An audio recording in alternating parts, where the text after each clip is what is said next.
Allez, on va passer à l'économie maintenant dans Paris Direct. Et c'est avec Laure Manin qui m'a rejoint sur ce plateau. Laure, bonsoir. Bonsoir Claire.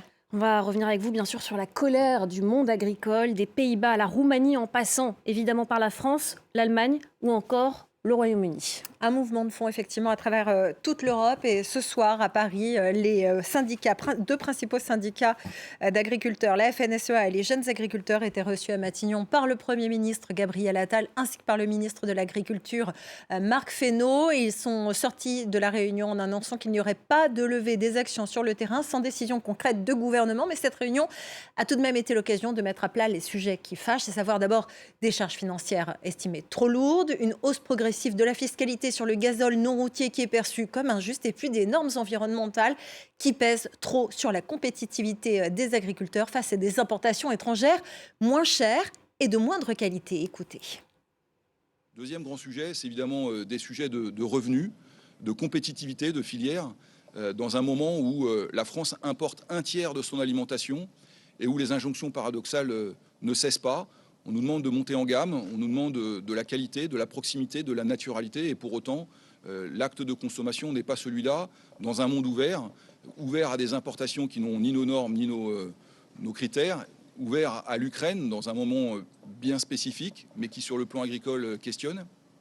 Et parmi les questions, les syndicats agricoles réclament notamment l'application à 100% de la loi Egalim de 2021 pour protéger la rémunération des agriculteurs. Les syndicats veulent également un encadrement des marges des grandes surfaces ou la fixation de prix planchers pour les produits agricoles. Et un autre point qui agace en France, c'est le projet de loi agriculture qui a déjà été plusieurs fois repoussé. Oui, il a été annoncé il y a un an par le président Emmanuel Macron, repoussé, vous l'avez dit, à plusieurs reprises. Et Marc Fesneau persiste et signe. À la sortie de la réunion, le ministre de l'Agriculture a confirmé un délai supplémentaire de quelques semaines, mais, dit-il, pour aller plus loin dans les propositions. Ce projet de loi est assorti d'un budget annoncé comme historique par le ministère, 4 milliards d'euros sur 10 ans.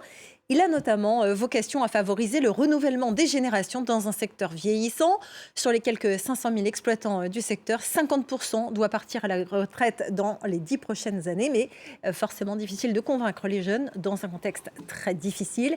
Il y a une question de confiance à retrouver, explique le ministre de l'Agriculture.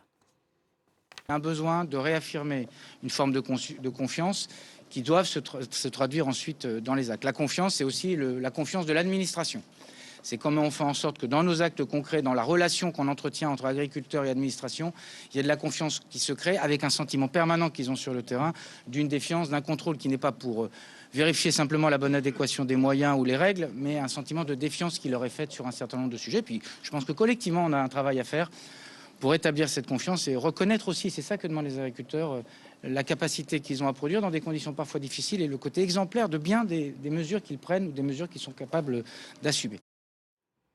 Et il n'y a pas qu'en France où le monde agricole est en colère. Le mouvement de mobilisation du monde agricole a même commencé en Allemagne. Quelles sont les revendications outre-Rhin? Est-ce que ce sont les mêmes? Ça se ressemble beaucoup, effectivement, des revendications notamment sur les contraintes trop nombreuses, les normes environnementales qui s'ajoutent à ces premières contraintes, et puis les coûts de production qui augmentent. Et puis il y a aussi cette mobilisation contre la réforme de la fiscalité annoncée sur le diesel agricole, une réforme qui prévoit la suppression d'une exonération de taxes dont bénéficient jusqu'à présent agriculteurs et agricultrices, mais qui va disparaître à compter de 2026.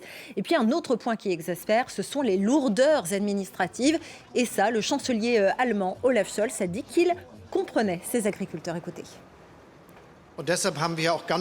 C'est pourquoi nous avons également discuté en termes très concrets de la nécessité de modifier les nombreuses réglementations que nous pouvons influencer en Allemagne et celles qu'il est un peu plus difficile d'influencer à Bruxelles, de manière à faciliter la vie dans les exploitations agricoles, la vie de ceux qui y travaillent. Voilà, Olaf Scholz qui insiste sur la possibilité pour l'Allemagne de s'exprimer à Bruxelles, puisqu'une réunion des ministres de l'agriculture européens est prévue en début de semaine à Bruxelles justement. Et le chancelier allemand a promis de voir comment l'Allemagne pourrait jouer de son influence politique pour tenter de simplifier les obligations administratives au niveau européen. Voilà pour la situation en Allemagne. Au Royaume-Uni, ce sont des producteurs de fruits et de légumes qui sont réunis devant le Parlement. Ils protestent contre les contrats d'achat de la grande distribution. et ils mettent en cause les 6 plus grandes chaînes de supermarchés britanniques dont ils estiment qu'ils subissent un traitement injuste au point que le secteur serait menacé. 49% des agriculteurs et agricultrices britanniques seraient même sur le point de quitter le métier, d'où ces 49 épouvantails qui ont été installés devant le palais de Westminster. Écoutez l'organisateur de cette manifestation, Guy Singh-Watson. C'est vraiment à nos politiciens de prendre leurs responsabilités et d'avoir une stratégie plutôt que de l'abandonner à nos grandes chaînes de supermarchés qui sont contractuellement tenues de servir les intérêts de leurs investisseurs. Je veux dire qu'ils se fichent de l'agriculture britannique. Ils ne se soucient que de la valeur pour leurs actionnaires. Et vous savez, c'est ce qui met l'agriculture britannique à genoux. On va parler maintenant des pêcheurs. Les pêcheurs en France qui vont rester un mois à quai pour protéger les dauphins. Ça se passe dans le golfe de Gascogne. 450 bateaux de pêcheurs de plus de 8 mètres et équipés de certains types de filets devront rester au port jusqu'au 20 février prochain pour éviter la mort de quelques 9000 dauphins qui sont pris chaque année par accident dans les filets. Des subventions sont prévues, mais un bateau à quai, selon le comité régional des pêches de Nouvelle-Aquitaine, c'est entre 250 000 et 300 000 euros de chiffre d'affaires. Et pour l'association interprofessionnelle, c'est 8 000 tonnes de produits de la mer en moins sur cette période. Et pour finir, on va faire un point sur les marchés financiers. Quelle a été la tendance aujourd'hui à la clôture ? Du vert partout, du côté de Wall Street comme en Europe. En fait, les investisseurs attendent des nouvelles données sur la confiance des consommateurs, notamment dans la zone euro et puis des décisions de politique monétaire. Le Dow est à plus 0,36, plus 0,22 pour le S&P, plus 0,32 pour le Nasdaq. Du côté de l'Europe, c'était du vert aussi. Le CAC à plus 0,56, plus 0,35 pour le FTSE à Londres, 0,77 pour le DAX à Francfort. Une semaine qui commence bien donc sur les marchés. Merci beaucoup Laure Manin, c'était l'économie.